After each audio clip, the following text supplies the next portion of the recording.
I'm explaining a film from 2023 titled Leave the World Behind. Spoilers ahead. Enjoy the content. In Brooklyn, New York, Clay awakens, bewildered, and asks his wife Amanda why she is packing. She begins to complain about her work and how nervous they both are, and she says she's leased a home so the kids and her can go on an impromptu holiday. He's depressed since they haven't done it in a long. While Rose watches Friends on her tablet, Archie is already dozing off in the back while playing video games. Amanda seems to be happy to be leaving the city behind. They eventually find a big house in a peaceful, desolate neighborhood where they can relax from the mayhem of the city. Clay notices how content the kids appear to be as they are already having a great time in the pool. Amanda pops into town for some groceries, and while loading bags in the trunk, she notices a man seemingly preparing for the apocalypse and gives him a faint smile. Later, the entire family heads to the beach for a day of relaxation. Nevertheless, a huge oil tanker that is coming quickly disturbs their tranquility. They barely have time to get out of the path as a police officer notes that similar groundings have happened elsewhere and are connected to guidance system problems as they leave. When Amanda gets home, she attempts to catch up on everything, but neither the TV nor the Wi-Fi are working. Thankfully, it appears that the children have already moved on from the experience. Clay interprets Amanda spotting several deer in the backyard as a positive sign. They attempt to relax with wine and Jenga late at night after the kids have gone to sleep, but they're shocked by an unexpected tap on the door. A man profusely apologizes for the disturbance and introduces himself as George, the home's owner, along with his daughter Ruth. Clay invites them in and George explains that they experienced a blackout in the city. Since he has a damaged knee and they reside on the 14th floor, they chose to drive there instead. Ruth interrupts with sarcastic reminders that it is, after all, their house, despite George's constant displays of grace and remorse. Amanda interprets George's offer of a refund as an order to leave, but he emphasizes that he is just providing them a 50% return in exchange for letting them stay in the basement. Amanda is still dubious, but Clay quickly concurs. When they have a private discussion, Amanda, who doesn't trust many people, thinks they are evil, but Clay persuades her to see things realistically. George offers Clay a drink and they have a pleasant conversation, but Amanda remains on high alert, interrogating George and asking to see his ID, just to be safe, but George has lost his wallet.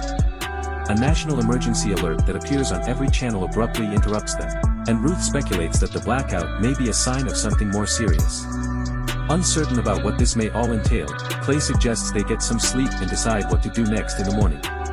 Ruth says she wants to move them out of their own house because she is irritated that they have to sleep in the basement. Ruth asks George whether he knows more than he's revealing when he says they should comfort them that everything would be well. Although there are no family photos in the home, Amanda is still upset over Ruth's caustic remarks. Clay responds that they most likely removed them when they rented the property. After they pass out, the TV glitches and briefly shows a news story about a cyber attack. In the morning the internet and TV still aren't working, so Rose keeps yapping about not being able to watch Friends. Amanda receives updates on her phone regarding the hacker-caused outage. In the hopes of learning more, Clay makes the decision to head into town later. When Rose goes to sit by the pool because she's frustrated that Clay can't fix the TV, a herd of deer appears once more and waits to be fed. George argues that the alerts may have been the result of some youngsters playing about when Amanda informs Ruth and George about them. George tells Ruth that her mother is probably alright, but Ruth is apprehensive because she is supposed to be on a trip home. If they happen to be home, he makes the decision to stop by a neighbor's house a few miles away. Driving around without GPS, Clay is completely lost. When he steps out of the car to look for cell signal, the radio finds a muffled news broadcast detailing the cyber attack causing catastrophic environmental disasters and impacting animal migration patterns. While this is going on, Rose tells Archie about the deer she spotted earlier, but he's busy fiddling with the camera on his phone. Entering the woods, she wants to explore what more is there. Once again, Rose cries about deer when they come upon a shed after some walking about. Archie validates her concerns when she confides in him, feeling as though no one is listening to her. Archie has an insect bite as he is returning. They continue when Rose notices a home and advises that they investigate, but Archie is hungry. After checking his wife's messages, which have not been delivered, George realizes he is truly concerned when he gets to the neighbor's house. Stepping out of the car, he sees luggage scattered around the yard. He searches the garage and finds a case containing a satellite phone, but even that doesn't work.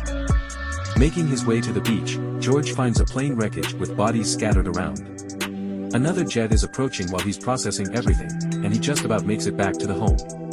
While driving carelessly, Clay comes across a woman who is pleading for assistance on the side of the road. He pulls over to see if he can help, but the woman starts talking incoherently in Spanish, and none of them can understand the other. Clay becomes frightened by her growing anxiety and simply dives, leaving the terrified woman behind. Shortly afterward, Clay spots a drone emitting red smoke. Despite his attempts to flee, the drone ultimately catches up with him, and the red smoke turns out to be a group of flyers. When George returns home, he informs Amanda that he noticed something strange and had a feeling this kind of event was coming while examining the financial market some time ago. The whole point of a satellite phone is that it's always supposed to have a signal, unless the satellites are knocked out. When he talks about the jet falling right in front of his eyes, Amanda starts to believe that he's getting a bit carried away. A startling, ear-piercing bang breaks their lovely little conversation as far-off explosions occur. Amanda quickly dashes outdoors to check for the kids. After a while, the commotion stops, and Amanda returns to them. At last, Clay comes back and displays the flyer to them.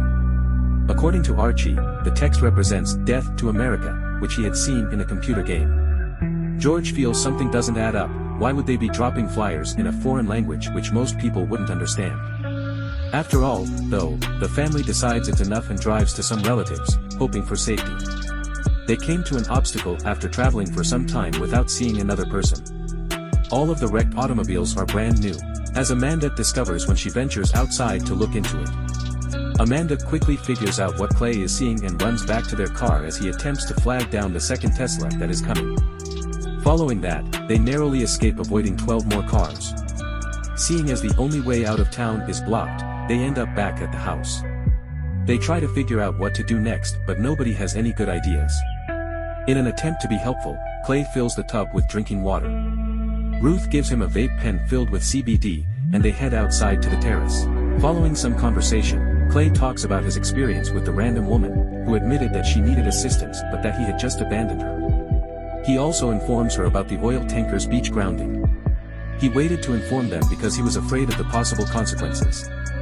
Though Ruth is frightened at the thought of it possibly being an invasion, Clay thinks everything will work out in the end.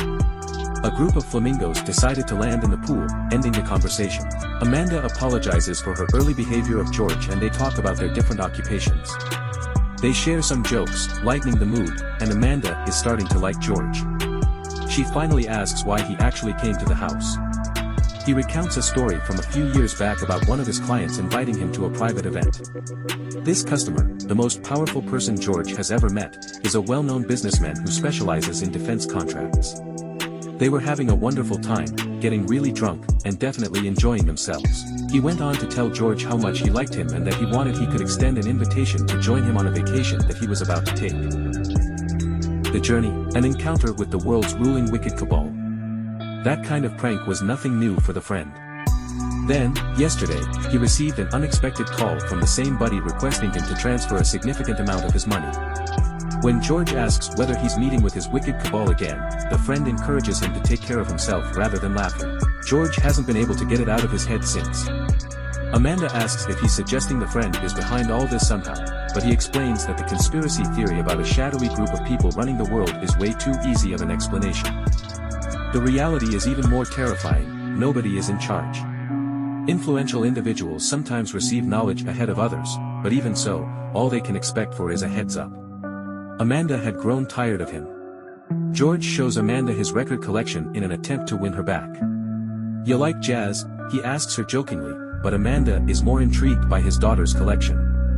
They start dancing when she turns on the music. After that, George sobs after realizing he probably won't see his wife again. Amanda reaches out to console him, but the sharp sound returns. Amanda observes that Archie feels a touch warm as they go off to sleep. Ruth asks Dad to sleep in the bed. She's scared. She questions whether they can trust them. Amanda has been crazy from the start. Archie was sneaking pictures of her. Rose keeps staring into the woods and she's pretty sure Clay wants to sleep with her. We shouldn't blindly trust anyone these days, especially white folks, because the world is collapsing. It is their second consecutive night spent sleeping in their own basement. They will ultimately lose if they choose the appropriate course of action. Rose isn't there in the morning. Before Archie begins casually extracting his teeth, Amanda asks him how he's feeling, and he appears to be okay. Evidently, they had strange feelings.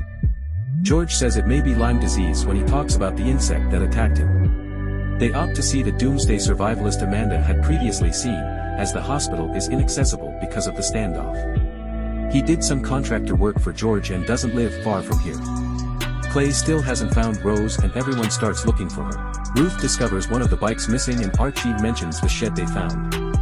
They go on when he spews blood. There, they also fail to locate Rose at the shed. Ruth is targeted by Amanda as she becomes agitated. Ruth wonders why Amanda is usually so furious, feeling alone with just George remaining and not likely to see her mother again. Being able to sell people goods they don't even desire is Amanda's responsibility. Without realizing it, we constantly backstab each other. Humans are bad people at heart. Although Ruth concurs, that's all individuals have, no matter how horrible they may be. The contractor is not as amiable as George had expected when Clay, George, and Archie arrive at his premises.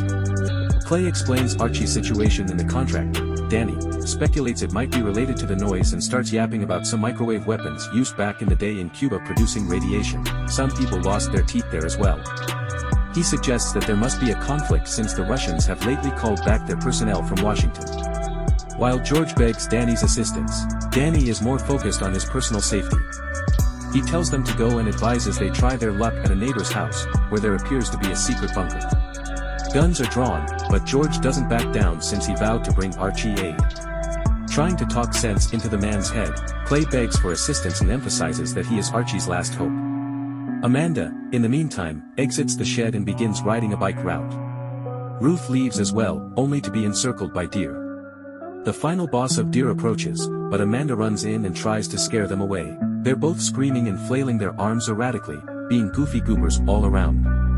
After witnessing enough, the deer bounce despite their lack of enthusiasm. Amanda learns that the home Rose previously spotted is located on the cycling path. Danny has been considerably friendlier since giving them the medication. He believes the Koreans are responsible for everything. Danny chuckles as Clay shows him the message written in Persian. He informs them about a buddy who discovered one that was either Chinese or Korean and was comparable. For George, the puzzle has been solved. He is well versed in the cost-benefit analysis of military campaigns because the defense industry is his primary customer. There was one 3-stage program that terrified him the most. Stage 1, seclusion, cut off their means of transportation and communication, render them as deaf, stupid, and immobile as possible. Stage 2, terrorize them with false information and stealthy assaults, synchronized chaos. People would begin to turn on one another in the absence of a clear enemy, which results in Stage 3, civil war. Destabilizing a country this way was deemed cost-effective. Meanwhile, Ruth and Amanda watch in shock as the city is destroyed by explosions. Rose, at a neighbor's house, finds a bunker stocked with water, plants, abundant food, and a massive collection of movies and TV shows, including Friends. Thanks for watching. If you enjoyed it, please like, share, comment, and subscribe. Hope to see you next time.